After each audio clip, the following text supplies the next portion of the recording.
Welcome to the complete animation of Odette's Swan form from The Swan Princess. The Swan Princess is one of the most interesting animated movies to come out of the 1990s because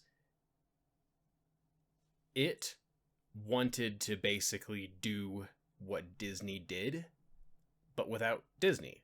And it did it in the most amazing way possible. Like, the Swan Princess, it was made entirely in America. There was zero outsourcing of the animation overseas, which is like one of the big things that always happens. Like, even nowadays, a bunch of companies are starting to do it. Like, DreamWorks just announced that they are going to start outsourcing a whole lot of animation overseas. Illumination is a bit unique, but they do have one of their big studios in Paris, France. So yeah, the fact that the Swan Princess was completely animated in America is pretty awesome, because the reason why you outsource it outside of America is because it's expensive. Animation is expensive. And The Swan Princess is also one of the last animated movies, theatrical animated features, to be completely traditionally animated, with basically no computers and just real cell animation. In fact, you can go to the Swan Princess website and you can buy original cells from the movie. That is something I want to do, but they're not exactly cheap. But yeah, like, this movie is something else. And I think that this movie is just really good. As a story, as everything, it does have problems. I really think that the relationship that Derek and Odette have during the first part of the movie does not justify the relationship that they end up having in the rest of the movie. But beyond that, that's the major glaring character development issue I have with the Swan Princess. Beyond that, I think that the rest of the movie is just great. I love the songs. I love the music. The Swan Princess managed to make, the cute sidekick animal characters into something I actually enjoy. With Puffin, Jean Bob, I think it's Jean Bob, and Speed the tortoise, whatever. All of those characters, I think, actually do a pretty good job. And the big thing about the Swan Princess, now that I look at it as an adult, is that it is just gorgeous. Every frame of this movie is absolutely beautiful. And this video is less than 7 minutes long.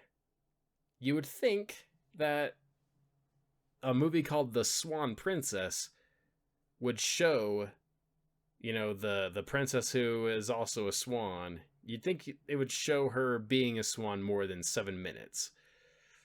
But that's just how it is. And I actually think that I prefer the way that Odette looks as a swan over the way she looks as a human. I think that she's pretty enough as a human. Although her hair is like the ultimate, like, late 80s, early 90s big blonde hairstyle.